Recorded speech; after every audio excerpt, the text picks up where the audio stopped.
할렐루야. 아멘. 오늘은 예만사 세 번째 시간입니다. 중풍병자 치유 사건을 살피려 합니다. 성경을 보면 중풍병자 이 치유 사건 앞에 나병 환자를 치유한 사건이 있습니다. 이 두 사건을 나란히 배치한 이 누가의 의도가 있어요. 어떤 맥락이냐면 예수님께서 단순히 병자를 치유하셨다라고 하는 것, 그것을 넘어서 죄 사함과 구원의 은총을 베푸시는 하나님이 되신다라고 하는 것을 보여주기 위한 의도와 맥락입니다. 다시 말해 이 사건들 속에 숨겨진 우리가 끄집어내야 하는 영적인 함의는 예수님께서 우리 육신의 병만을 치유해 주시는 그런 분만이 아니라 우리 영혼을 죄로부터 자유롭게 해주시는 전능하신 하나님이 되신다라고 하는 것, 그것을 우리에게 보여주려고 하는 것이죠. 여러분 이것을 믿으십니까? 아멘. 이게 바로 누가의 의도였어요. 자, 그럼 예수님에 관한 이런 관점에 더해서 예수님이 만난 사람들이라고 하는 관점에서는 오늘 말씀이 또 어떤 영적 교훈을 주고 있는가, 이 말씀으로 들어가서 차근차근 풀어가 보겠습니다. 17절과 18절을 다시 한번 보도록 하겠습니다. 하루는 가르치실 때에 갈릴리의 각 마을과 유대와 예루살렘에서 온 바리새인과 율법 교사들이 앉았는데 병을 고치는 주의 능력이 예수와 함께 하더라. 한 중풍병자를 사람들이 침상에 메고 와서 예수 앞에 들여놓고자 하였으나 19절 같이요. 무리 때문에 메고 들어갈 길을 얻지 못한지라 지붕에 올라가 기와를 벗기고 병자를 침상째 무리 가운데로 예수 앞에 달아내리니. 여러분 오늘 본문 스토리 너무나 잘 알고 계시죠? 우리 병행구절인 마가복음 2장을 가보면 여기 장소적 배경이 가버나움이라고 그렇게 거긴 기록이 되어 있습니다. 그리고 거기에는 이 중풍병자를 데리고 온 이 친구들이 4명이라고 아주 구체적으로 기록을 하고 있어요. 그 4명의 친구들이 그렇게 중풍병자를 침상째, 그러니까 매트리스째 메고서 지금 예수님을 찾아온 겁니다. 하지만 사람들이 많아서 예수님 앞에 바로 나아갈 수가 없었죠. 여러분 여기서 재미난 사실이 하나 발견되는데요. 그게 뭐냐면 사람들이 그렇게도 많은 인산인해를 이루어서, 그런데 신기하게도 예수님을 책잡으려고 흠잡으려고 했던 바리새인과 율법 교사들은 먼저 와서 좋은 자리 잡고 앉아 있습니다. 참 대단한 정성이죠, 여러분. 그럴 만한 정성이었으면 예수님 믿고 살아가는 게 훨씬 나았을 텐데, 그죠? 얼마나 일찍 온 겁니까 도대체? 사람이 그렇게 많았는데, 오늘날로 말하면 뭐 번호표 받고 미리 기다렸을지도 모르겠어요. 자, 그런 상황에서 사람들이 그렇게 많은 상황이 되다 보니까 이 4명의 친구들이 어떻게 합니까? 플랜 B를 발동시킵니다. 플랜 B라고 하는 건 이제 플랜 A, 원래의 계획이 안 됐을 때 그 다음 계획인 거잖아요. 원래의 계획이야 정문으로 들어가려고 했겠죠. 사람이 많으니까 옆으로. 그 당시에 이 갈릴리의 집들 가옥 구조가 이 정사각형 모양으로 돼서 옆에 계단이 돼 있어서 지붕으로 올라갈 수 있도록 돼 있었습니다. 그러니까 지붕으로 올라가서 지붕을 뚫고 열고 그 자기 친구 중풍병자를 예수님 앞에 이렇게 내리려고 그렇게 달아내립니다.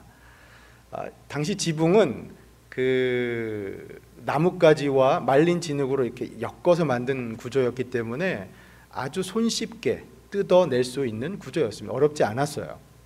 하지만 그렇다고 쳐도 이 친구들의 행동은 굉장히 민망한 사실은 행동이었습니다. 얼굴 빨개질 수 있는 행동이에요. 왜냐하면 다른 사람들한테 지금 피해가 되지 않습니까? 그 자리에 있는 사람들이 뭐가 되겠어요? 그죠? 아니 당장에 따지고 보면 그 남의 집 지붕을 뜯어낸 거 아닙니까? 그 수리 비용을 물어내야 될 형편이잖아요. 하지만 그들에게는 그런 게 전혀 문제가 되지 않았습니다. 친구만 살릴 수 있다면. 여기에 감동이 있는 거죠. 그렇죠? 여러분, 왜 그런 경우 있죠? 우리가 친구들 데리고 그 좋은 무슨 그 공연 보러 약속하고 데리고 가거나 아니면 맛집 좋은 음식 내가 사주겠다고 약속하고 갔는데 막상 딱 가니까 사람이 너무 많아요. 예약이라도 하고 갔으면 좋았을 것을 예약도 안 받아줘요. 가보니까 사람이 너무 많아서 줄을 서서 기다려야 하는데, 여러분 같으시면 어떠시겠습니까? 거기 끝까지 기다리시겠습니까? 아니면 다른 데 가시겠습니까? 뭐 마음속으로는 중간에 새치기라도 하고 싶은 마음이 생기겠죠. 그렇죠? 어떻게 하든 내가 좀 앞자리에 들어갈 수 있으면. 여기 이 친구들의 행동이 그런 행동이었어요. 따지고 보면 새치기 같은 행동 아닙니까? 남들 쭉 기다려야 하니까 할 수 없어서 중간에 그냥 달아내린 거잖아요. 예수님 입장에서는 또 기절초풍할 노릇 아닙니까? 저처럼 이렇게 앞에서 딱 말씀 전하고 있는 상황인데 갑자기 하늘문이 열리는 경험을 하신 거잖아요. 그죠? 환하게. 거기 있던 사람들은 깜짝 놀랐겠죠. 이게 뭔가. 아까도 말씀드렸지만 그 집주인 입장에서 얼마나 황당해요. 갑자기 지붕이 뜯겨져 나가는 이 엄청난 상황을 맞게 된 거잖아요. 자, 이런 상황에서 예수님께서는 아주 의미심장한 말씀을 하나 하십니다. 본문의 사건을 오늘 이해하는 핵심 구절입니다. 20절 말씀을 같이 집중해서 봉독하겠습니다. 시작. 예수께서 그들의 믿음을 보시고 이르시되 이 사람아 내 죄 사함을 받았느니라. 이 말씀 중심으로 예수님을 만나는 사람들의 특징을 세 가지로 오늘 나눠보겠습니다. 첫째, 예수님을 만나는 사람은 혼자 신앙생활 하려 하지 않습니다. 다시요.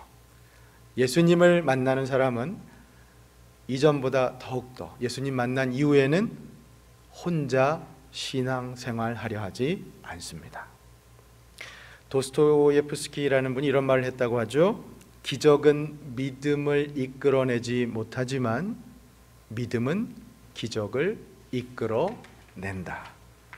생각해보면 정말 이 말이 맞는 것 같습니다. 여러분, 성경을 보면 아무리 기적을 봐도 믿음이 생기지 않는 사람이 있는가 하면 그 믿음을 통해서 기적을 체험하는 사람들이 곳곳에 등장하지 않습니까? 오늘 본문도 마찬가지죠. 예수님께서는 친구들의 믿음을 보시고 지금 기적을 일으켜 주십니다. 주목할 것은 단순히 이 중풍병자만의 믿음이 아니라 그들, 친구들의 믿음을 보시고 기적을 일으키셨다고 하는 것이죠. 물론 성경을 자세히 보면 여기 친구라고 하는 말은 없습니다. 그러니까 친구인지 아닌지는 몰라요. 다만 20절을 여러분 정확하게 뭐라고 되어 있냐면 그들의 믿음이라고 되어 있습니다. 그러니까 이 말은 그 같이 간 친구들의 믿음만으로 볼 수도 있고 중풍병자를 포함한 그들 모두의 믿음을 보시고 예수님께서 기적을 만드셨다고 볼 수도 있습니다. 하지만 확실한 게 하나 있어요. 여기. 그게 무엇이냐? 이 말씀을 통해 우리는 우리 믿음 생활이라는 것이 혼자 하는 게 아니라고 하는 것을 발견하게 된다라고 하는 것이죠. 좋은 믿음의 공동체, 좋은 믿음의 친구가 너무나 필요하다는 것을 이 말씀 통해 우리 어렵지 않게 확인할 수가 있습니다. 함께 서로 신앙생활하는 게 필요하다는 것이죠. 유태인 철학자 마틴 부버는 나와 너란 책에서 사람이라고 하는 말의 이 어근이요, 사람, 그 어근이 서로라는 말에서 곧 너와 나의 조화라고 하는 그 말에서 유래했다고 얘기를 합니다. 여러분, 한자로 인간이라고 할 때도 사람과 사람 사이 관계를 얘기하는 거잖아요. 혼자를 얘기하는 게 아니라 우리 사람은 기본적으로 관계, 서로를 그렇게 그 안에 의미로 담고 있습니다. 성경도 마찬가지죠. 아니, 성경은 더합니다. 우리가 하나님의 백성으로서 서로 돕고 서로 지지해주고 함께 모든 일에 참여해야 한다고 성경은 여러 곳에서 증언하고 있지 않습니까? 예를 들어 볼까요?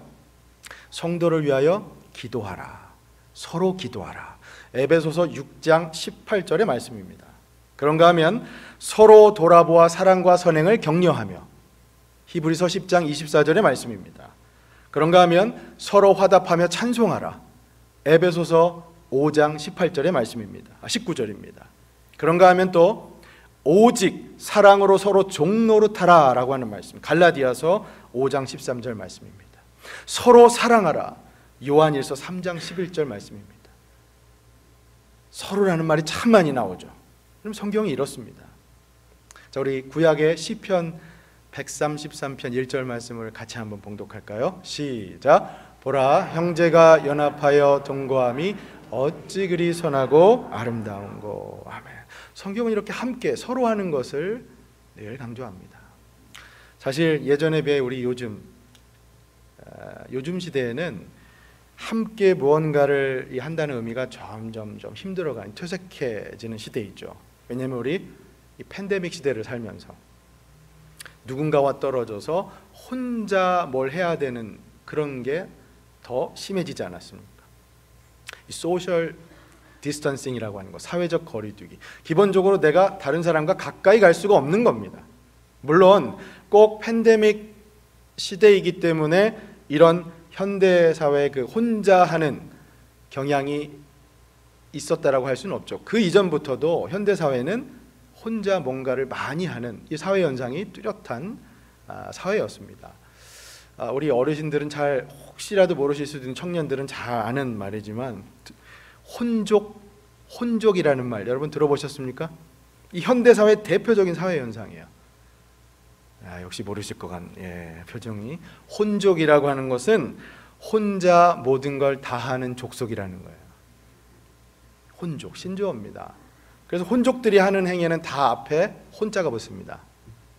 앞에요. 혼자 밥 먹는 거 혼밥, 혼자 여행 가는 거 혼행, 혼자 영화 보는 거 혼영, 그렇게 혼자 노는 거 혼놀.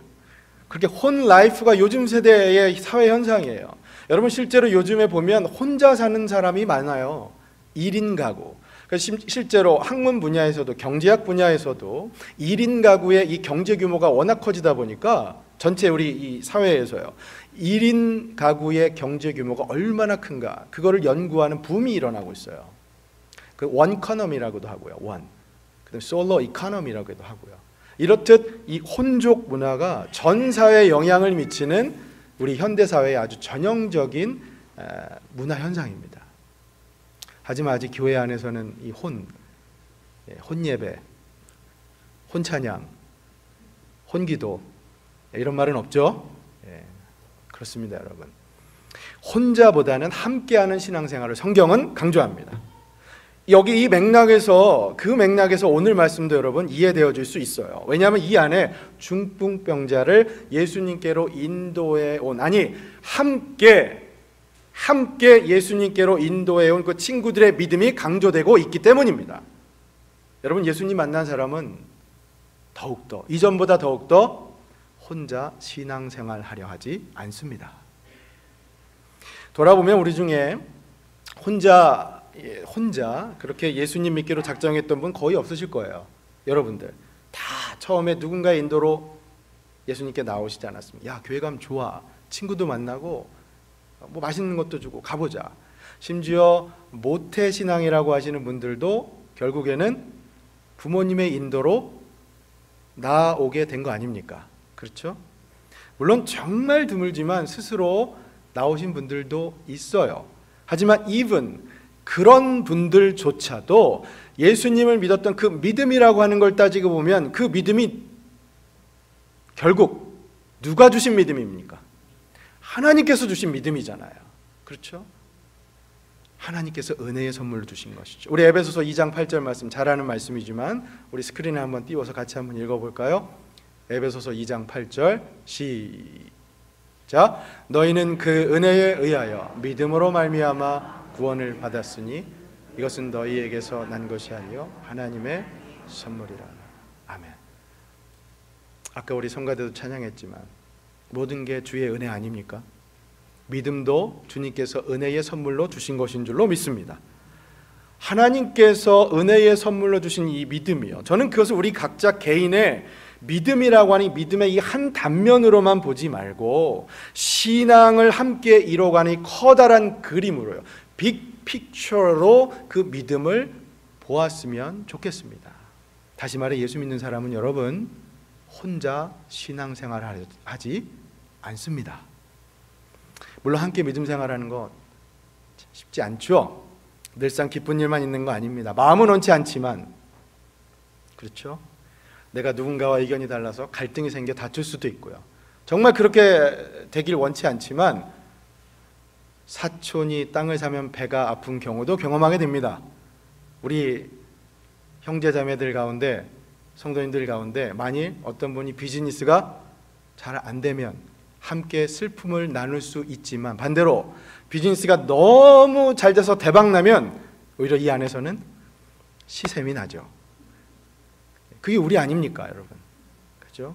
하지만 그렇다 할지라도, 설사 그럴지라도 예수님 만난 사람은 혼자 신앙생활을 하지 않는다는 거죠. 성경이 지금 그걸 가르치고 있는 겁니다. 힘들더라도 함께하는 그 모습을 예수님께서는 강조하고 계신 것이죠. 이전에도 그랬지만 더욱더 예수님 만난 후에는 다 함께 믿음의 길 걸어가는 그 모습을 예수님께서는 우리에게 원하고 계신 겁니다. 우리 지난주 우리 교회에 참 가슴 아픈 일이 있었습니다. 아까 2부에 이제 가족들이 함께 예배를 드렸지만 우리가 함께 그동안 치유를 위해 기도했던 우리 한 성도님께서 안타깝게도 하나님께서 먼저 부르시고 하늘나라로 가셨습니다. 온 교회가 함께 슬퍼했고, 그런가 하면 또 온 교회가 천국의 소망을 확인했기에 또 기쁜 그런 시간이었습니다. 여러분, 제가 이 장례 예배 모든 일정이 마친 후에 교회적으로 정말 감사했던 것은 이번 일에 우리 성도님들이 함께 기도해 주셨고 또 함께 슬픔을 나눠 주셨다고 하는 것, 저는 이게 참 감사했습니다. 여러분, 예수님께서 우리에게 원하시는 모습이 바로 이거 아닙니까? 그렇죠? 믿음 우리가 참 많이 말은 하지만 오늘 말씀 보면 예수님께서는 한 사람의 믿음을 보고 기적을 일으키신 것이 아니라 친구들의 그 믿음을 다 같이 보시고 기적을 일으켜 주셨습니다. 이게 믿음 생활이죠. 이게 예수님 만난 사람들의 살아가는 모습 아니겠습니까? 저는 부디 우리의 모습이 앞으로도 계속해서 이런 모습 될 수 있기를 예수님의 이름으로 간절히 축원합니다. 아멘. 자, 둘째, 예수님 만난 사람의 또 다른 특징은 죄 사함을 받는다는 겁니다. 다시 말해 예수님 만난 사람은 육신의 문제만 해결받는 게 아니라 우리 영적인 문제도 해결받습니다. 사랑하는 여러분, 이미 우리가 이건 너무나 잘 알고 있는 얘기지만 오늘 말씀을 통해 우리는 너무나 귀중한 진리를 재차 새삼 발견합니다. 그것은 예수님 만난 사람은 죄 사함의 은총을 누리며 살아갑니다. 다시 말하면 우리는 더 이상 죄의 문제로 마음고생하며 살아갈 필요가 없다는 것이죠. 여러분, 이걸 믿으십니까? 여러분 20절 말씀 다시 한번 보세요. 같이 읽습니다. 20절 시작. 예수께서 그들의 믿음을 보시고 이르시되 이 사람아 내 죄 사함을 받았느니라. Your sins are forgiven. 여러분, 오해하시면 안 될 게 하나 있어요. 여기서 예수님께서 지금 중풍병자를 치유하시는 이 사건을 통해서 그러면 죄사함을 지금 받았다라고 말씀하신 건 그러면 질병이 죄 때문에 일어나는 것이구나, 우리의 모든 병은 다 죄가 원인이 되는 것이구나라고 곧바로 연결해서 생각하시는 것은 조심하셔야 됩니다. 금물입니다. 왜냐하면 하나님께서는 선하신 목적으로 하나님의 영광을 위해서 우리에게 질병이라고 하는 고난을 허락하실 수도 있기 때문입니다. 그러니 여러분, 여기서의 포인트는 우리 육신의 문제의 해결보다 더 시급하고 더 중요한 문제가 있다는 것을 가르쳐 주시기 위한 것이죠. 그럼 그것이 무엇이냐? 그것은 바로 우리 죄 사함의 문제, 영혼의 문제가 더 시급한 문제라고 하는 것이죠. 예수님 그걸 일깨워주고 계신 거예요. 하지만 안타깝게도 이 죄로부터 우리가 자유하다는 거, 이게 실감하며 살아가지 못하는 거, 그게 우리의 모습이에요. 여러분, 죄로부터 자유하다는 거 실감하며 살아가십니까? 이게 실감을 못하는 게 참 안타까운 거예요. 여러분, 우리가 잘 암송하는 말씀 가운데 유명한 성경 구절 요한 3서 1장 2절 말씀을 한번 띄워주시고 같이 한번 읽습니다. 시작. 사랑하는 자여, 내 영혼이 잘됨 같이 내가 범사에 잘되고 강건하기를 내가 간구하노라. 아멘. 여러분, 말씀 잘 보세요. 이 말씀처럼요, 우리의 간구는 육신적인 것만을 포함하지 않습니다. 육과 영, 영과 육, 그 모든 필요를 우리가 예수님께 나아가 간구하지 않습니까? 이게 무슨 의미죠? 왜냐하면 예수님께서 우리 육신의 질병만이 아니라 우리 영혼마저도 고쳐주시는 분이기 때문입니다. 왜냐하면 예수님께서는 우리 육신의 필요만 채워주시는 분이 아니라 우리 영혼의 필요까지도 채워주시는 전능하신 하나님이 되시기 때문입니다. 그렇습니다. 사실요, 죄라고 하는 거, 죄사함, 우리가 죄에 대해서 말 듣는 거 사실은 좀 불편한 경우가 많아요. 왜냐하면 죄라고 하는 건 내가 뭐 잘못했다는 건데, 남한테 내가 뭐 잘못해서 똑바로 하라는 말 들으면 그거 누가 좋겠습니까? 하지만 여러분, 그렇다고 죄의 문제를 덮고 소홀히 여기며 살 수 있습니까? 아닙니다. 아닙니다. 그럴 수 없습니다. 이건 마치요, 여러분 자동차 운전할 때 이 앞에 계기판에 빨간불이 들어왔어요. 이게 가스가 떨어져서 그런 건지, 아니면 타이어에 바람이 빠져서 그런 건지, 아니면 엔진에 뭐가 문제가 있어서 그런 건지, 지금 위험하다고 빨간불이 들어왔는데 그걸 애써 무시하면서 덮어놓고 그냥 가버리는 것과 똑같습니다. 얼른 가서 문제를 해결해야죠. 얼른 고쳐야죠. 그게 여러분 죄의 문제입니다. 그런 의미에서 여러분, 기뻐하시고 감사하십시오. 왜냐하면 우리는 더 이상 죄의 문제로부터 얽매여 살아갈 필요가 없기 때문입니다. 우리는 죄로부터 자유하기 때문입니다. 왜냐하면 예수 그리스도 때문이죠.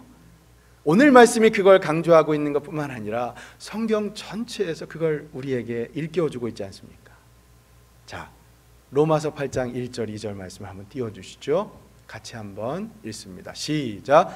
그러므로 이제 그리스도 예수 안에 있는 자에게는 결코 정죄함이 없나니 이는 그리스도 예수 안에 있는 생명의 성령의 법이 죄와 사망의 법에서 너를 해방하였음이라. 여러분, 이 말씀 믿으십니까?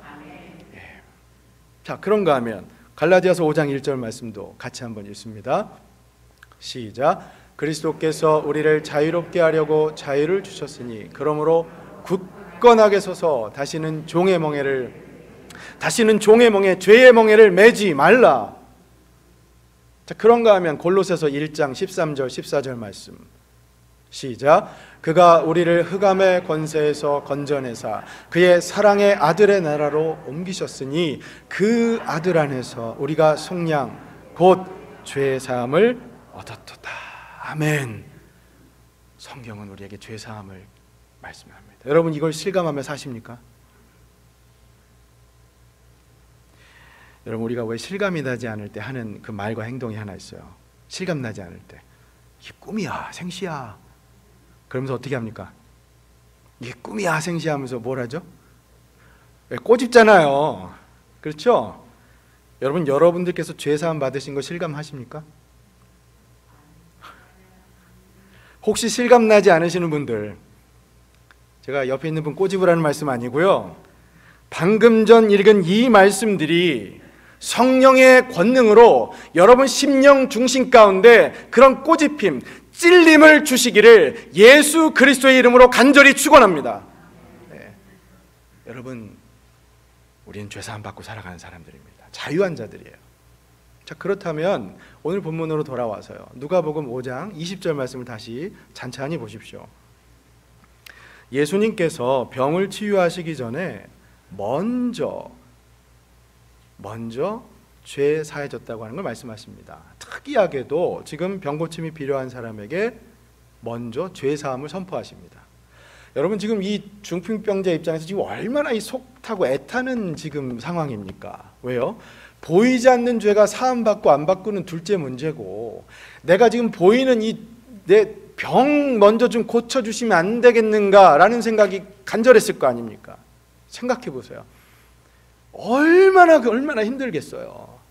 평생을 중풍병, 마비가 온 거 아닙니까? 내가 가고 싶은데 마음대로 갈 수도 없어요. 달려갈 수도 없어요. 평생 그렇게 얼마나 몸 따라 마음 따라 고통이 심했겠어요. 저희 작은 애를 보면서 그럴 것 같아요. 얼마나 힘들겠어요. 그 마비가 오는, 몸이 제대로 자신의 몸 따라 마음 따라 따로따로 평생을요. 그 고쳐지는 게, 이 내 병이 고쳐지는 게 중요한 것이지 내 안에 죄가 사함받는 게, 눈에 보이지 않는 게 고침받는 게 더 중요하다고 여기지 않을 수도 있습니다. 하지만 오히려 그렇기 때문에 예수님께서는 더 지금 그걸 강조하고 계신 겁니다. 아니다. 질병이 먼저가 아니다. 내 죄가 먼저다. 육신의 문제를 해결하는 게 먼저가 아니라 내 영혼의 문제를 먼저 해결하는 게 중요한 것이다라고 예수님 강조하고 계신 겁니다. 여러분, 실제로 이 자리에 있던 서기관과 바리새인들이요, 이 장면을 보고서 예수님한테 감히 이 사람이 누구길래 죄를 사할 수 있다고, 이거 신성모독이다라고 속으로 그렇게 생각을 했어요. 성경 한번 보시겠습니까? 본문 21절 22절. 서기관과 바리새인들이 생각하여 이르되 이 신성모독하는 자가 누구냐? 오직 하나님 외에 누가 능히 죄를 사하겠느냐? 예수께서 그 생각을 하시고 대답하여 이르시되 너희 마음에 무슨 생각하느냐? 여러분, 그 말 있죠? 10길 물속은 알아도 한 길 누구? 사람 속은 모른다.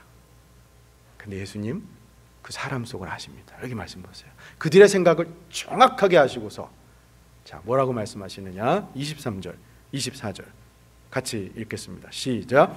내 죄 사함을 받았느니라 하는 말과 일어나 걸어가라는 말이 어느 것이 쉽겠느냐? 그러나 인자가 땅에서 죄를 사하는 권세가 있는 줄 너희로 알게 하리라 하시고 중풍병자에게 말씀하시되 내가 네게 이르노니 일어나 내 침상을 가지고 집으로 가라. 아멘. 여러분, 둘 중에 어느 것이 쉽겠습니까? 병고침 아니면 죄 사함? 헷갈리십니까? 예. 죄 사함을 받았다고 말하는 것이 더 쉬울 수 있습니다. 왜요? 보이지 않으니까요. 증명할 방법이 없잖아요. 그러니까 내 죄를 사함받았다라고 말하는 게 훨씬 더 쉬울 수가 있습니다. 하지만 신앙의 더 깊은 차원에서 보면 오히려 죄 사함이 훨씬 더 어려운 문제이죠. 왜냐하면 이건 하나님께 속한 영역의 문제이기 때문입니다. 여러분, 병고침이야 사람도 할 수 있는 거 아닙니까? 의사도 할 수 있잖아요. 하지만 죄 사함은 오직 하나님만 하실 수 있다라고 하는 것이죠. 그러니 여러분, 여기 예수님 말씀의 요지가 무엇입니까? 인자가 죄 사하는 권세가 있다. 다시 말하면 내가 곧 메시아요 하나님이기 때문에 너희들의 죄를 사하는 권세가 있다라고 예수님 그걸 말씀하고 계신 겁니다. 우리가 예수님 만나 변화되는 것 가운데 가장 두드러진 변화가 무엇이냐? 그것은 다름 아니라 바로 죄 사함의 변화를 우리가 누리고 살아간다라는 것을 예수님께서 말씀하고 계신 것이죠. 그러니 여러분 기억하십시오. 여러분들께서도 이미 그 예수 그리스도의 보혈의 공로로 말미암아 죄 사함을 받고 살아가시는 분들이심을 믿으시기를 바랍니다. 그러니 여러분 또 기억하십시오. 우리 육신의 필요뿐만이 아니라 우리 영혼의 필요마저도 다 해결해 주실 수 있는, 그래서 우리 육간의 모든 필요를 하나님이신 예수님께 우리의 전 존재를 다 내어드리며 하루하루 살아가시기를 예수님의 이름으로 간절히 축원합니다. 아멘. 두 번째 교훈이 바로 이 교훈이에요. 자, 마지막 세 번째. 예수님 만난 사람은 하나님을 찬양하고 영광 올려드립니다. 자, 다시요. 예수님을 만난 사람은 하나님을 찬양하고 영광 올려드립니다. 여러분, 오늘 이 말씀 결론의 스토리가 어떻게 끝나는지 기억하십니까? 자, 성경을 보세요. 25절, 26절 같이 읽습니다. 시작. 그 사람이 그들 앞에서 곧 일어나 그 누웠던 것을 가지고 하나님께 영광을 돌리며 자기 집으로 돌아가니 모든 사람이 놀라 하나님께 영광을 돌리며 심히 두려워하여 이르되 오늘 우리가 놀라운 일을 보았다. 아멘. 여러분, 오늘 이 전체 스토리 얼핏 보면 이 중풍병자의 문제는 육신의 문제만으로 생각할 수 있어요. 하지만 아닙니다. 죄의 문제입니다. 우리 인간의 본질적인 근본적인 문제는 영혼의 문제라고 하는 거, 영적인 문제라고 하는 거, 죄의 문제라고 하는 것을 일깨워주는 겁니다. 물론 예수님께서는 우리 육신의 문제도 해결해 주실 수 있습니다. 여러분 이거 믿으시죠? 예. 중풍병자를 보세요. 결국 죄사함뿐만 아니라 그 중풍병도 치유를 받았습니다. 하지만 잘 생각해 보십시오, 여러분. 병 고침 받으면 그걸로 끝난 겁니까? 병 고침 받으면 우린 영원히 행복하게 살 수 있습니까? 아니요. 병 고침 치유를 받아도 우리는 언젠가 죽습니다. 그렇듯 육신의 고침은 여러분 제한적입니다. 하지만 여러분, 예수님께서는 세상의 세포를 치유하러 오신 게 아니라 세상의 영혼을 치유하러 이 땅에 오셨습니다. 필립 얀시의 말이에요. 여러분, 저는 이 말에 너무나 공감이 됩니다. 맞습니다. 우리의 영적인 문제를 해결하는 게 더 먼저입니다. 이게 우리의 최우선 과제가 되어야죠. 여러분, 오늘날 성도들이 교회를 오는 이유 다양합니다. 무엇보다 우리는 하나님을 예배하기 위해 예배당, 교회로 옵니다. 오늘도 여러분 하나님 예배하기 위해 그 영적인 갈급함 때문에 나오신 줄로 압니다. 물론 우리 육적인 필요 때문에 간구하기 위해 오시는 분들도 계십니다. 고독함, 외로움을 달래기 위해서 오시는 분도 계십니다. 그런가 하면 뭔가를 배우기 위해서 교회로 오시는 분도 계시고요. 그런가 하면 내가 누군가를 돕기 위해서 교회로 오시는 분도 계십니다. 그런가 하면 아주 단순하게 국수 먹기 위해 교회로 오시는 분도 계십니다. 우스개 얘기가 아니고요. 그런 분들 많이 있잖아요. 저 어릴 때 그랬어요. 제가 어릴 때 다니던 교회는 국수 정말 맛있었습니다. 몇 그릇을 먹었는지 몰라요. 저는 저희 교회도 꼭 그런 날이 이제 곧 열릴 거라고 생각을 합니다. 여러분, 이렇듯 이유는 다양하지만 우리는 다 각자의 이유를 갖고 지금 교회로, 예수님 앞으로 나오지 않습니까? 하지만 그 어떤 이유로 우리가 예수님 앞에 나오든 우리에게 제일 먼저 필요한 것이 무엇이냐? 그것은 바로 우리 영혼의 문제를 해결하는 것이라는 것이죠. 우리 영혼의 갈급하며 우리 영혼의 궁핍함을 해결받는 게 중요하다고 하는 것입니다. 오늘 말씀으로 표현하자면 죄사함의 문제가 가장 중요하다는 것이죠. 우리가 죄사함 받았다는 것이 깨달아질 때, 실감나질 때, 여러분, 이게 중요합니다. 그럴 때야 비로소 우리가 그것을 실감하고 살아가게 될 때 우리는 하나님께 영광을 올려드리고 하나님을 찬양하며 살 수 있기 때문입니다. 여러분, 이 주변 사람들이 우리를 보면은 정말 저 사람들 이상하다고 할 거예요. 아니, 뭐가 좋다고 저렇게 기뻐하냔 말이에요. 이 코로나 시대에 물가는 점점 올라가는데 저 사람들은 뭐가 좋다고 저렇게 맨날 기쁨 얘기하냐고요. 뭐 혹시 유산 상속이라도 크게 받았나? 복권이라도 당첨됐나? 뭐 애가 하버드 들어갔나? 뭐가 좋은 거야 도대체? 저 집이 비밀이 뭐야? 내가 한번 어디 가서 뭘 숨겨놨나 가봐야겠다. 숨겨놓긴 뭘 숨겨놓습니까, 여러분? 그 집의 주인이 예수 그리스도이시기 때문에 그 집에 기쁨이 넘치는 줄로 믿습니다. 예수님을 소유했기 때문에 것이죠. 여러분, 여기 이 구원의 감격과 죄사함의 그 기쁨이 우리가 실감나질 때요, 깨달아질 때, 그 감격의 세포가 우리에게 깨어나질 때 우리는 그제서야 비로소 하나님을 찬양하고 예배할 수가 있다는 것입니다. 여러분, 25절 26절 아까 그 마지막 절 말씀 보세요. 어떻게 말씀합니까? 모든 무리들이 놀랍니다, 일어난 일에 대해서. 근데 놀라는 것으로 끝나지 않고 하나님께 영광을 올려드립니다. 중풍병자만 하나님께 영광을 올려드리는 것이 아닙니다. 그 자리에 있던 모두가 하나님께 영광을 올려드립니다.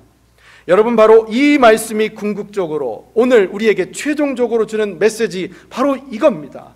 여러분, 오늘 말씀은 우리가 예수님을 향한 확고한 믿음을 갖고 있으면 우리의 모든 문제를 예수님께서 해결해 주신다고 하는 그런 심플한 티피컬한 메시지로 끝날 것이 아닙니다. 이 메시지는 훨씬 더 그 이상의 의미를 담고 있어요. 여러분 보십시오. 왜냐하면 중풍병자뿐만 아니라 믿음의 친구뿐만 아니라 그 자리에 있는 모두가 예수님을 만났을 뿐만 아니라 그들 모두가 하나님께 영광을 올려드리며 하나님을 찬양하고 있습니다. 병 고침 받으러 왔다가 자신의 인생 문제 해결받으러 왔다가 오늘 여러분 어떤 문제로 이 예배당에 오셨든지 간에요, 우리가 어떤 문제로 지금 이 자리에 있든지 간에 바로 죄사함의 권세를 가지신 영생의 주 예수 그리스도를 만나면 우리는 예수님을 찬양하고 예수님께 영광을 올려드리게 된다라고 하는 것이죠. 여러분, 이 모습이 바로 우리의 모습 될 수 있기를 간절히 축원합니다. 바로 지금 이 순간이 나의 문제 해결이 주된 관심사가 아니라 예수님이 가장 주된 관심사가 될 수 있기를 진심으로 소망합니다. 사랑하는 여러분, 우리 임마누엘교회 앞으로도 계속해서 우리 죄를 사해 주시는 하나님이신 예수님, 그분을 찬양하고 그분께 영광 돌리며 그렇게 살아가는 우리 모두의 모습 될 수 있기를 예수님의 이름으로 간절히 축원합니다. 아멘. 기도하겠습니다. 오늘 들려주신 말씀 기억하면서 이 시간 기도하길 원합니다. 예수님 만난 사람, 이전보다 더욱더 우리는 혼자 신앙생활하려 하지 않습니다. 함께 서로 의지하고 도우면서 그렇게 신앙생활하려 합니다. 예수님을 만난 사람은 또 이 죄사함의 은총을 온전히 누리며 살아갑니다. 육신의 문제만이 아니라 우리 영혼의 문제마저도 온전히 해결해 주시는 예수님 앞에 나아가 우리는 그렇게 살아갑니다. 그런가 하면 예수님 만난 사람은 이제 예수님을 찬양하고 예수님께 영광 올려드리며 살아갑니다. 여러분, 오늘 이 말씀이 여러분 마음 중심 가운데 주시는 성령께서 지금 역사에서 주시는 감동을 그대로 받으시면 좋겠어요. 성령의 찔림을 받으시고 가슴에 새기시면 좋겠어요. 그리고 다짐하시면 좋겠어요. 나도 예수님 만난 사람으로서 오늘 제가 이 예배당에 어떤 마음으로 나왔든지 간에 다시 한번 이 말씀을 통해 제가 변화되고 이렇게 살아가기를 결단합니다. 다짐합니다. 여러분 마음 가운데 그런 마음, 생각 주시는 그대로 온전히 다 내어드리면서 그렇게 나아가면 좋겠습니다. 예수님 사랑합니다. 감사합니다. 이렇게 살겠습니다. 이 시간 고백하며 나아갑시다. 기도하겠습니다. 하나님 감사합니다. 오늘 이 귀한 말씀을 우리에게 도전하시고 메시지 주셔서 감사합니다. 우리는 예수 만난 사람으로서 혼자 살아가려 하지 않습니다. 믿음 생활 혼자 하려 하지 않습니다. 우린 예수 만난 사람으로서 죄사함의 은총을 누리고 살아가는 사람입니다. 육신의 필요만이 아니라 우리 영혼의 필요마저도 다 예수님께 맡기며 그렇게 오늘 주시는 그 체험, 은총, 만족 누리며 돌아가길 원합니다. 그런가 하면 우리는 예수님 만난 사람으로서 이제 예수님께 영광 올려드리며 예수님 찬양하며 살아가길 원합니다. 주님, 오늘 우리의 이 다짐을, 우리 결단이 우리 삶 가운데 이어질 수 있도록 계속해서 우리를 붙잡아 주시고 인도해 주시고 은혜 베풀어 주시옵소서. 감사합니다. 우리의 이 마음을 받아 주옵소서.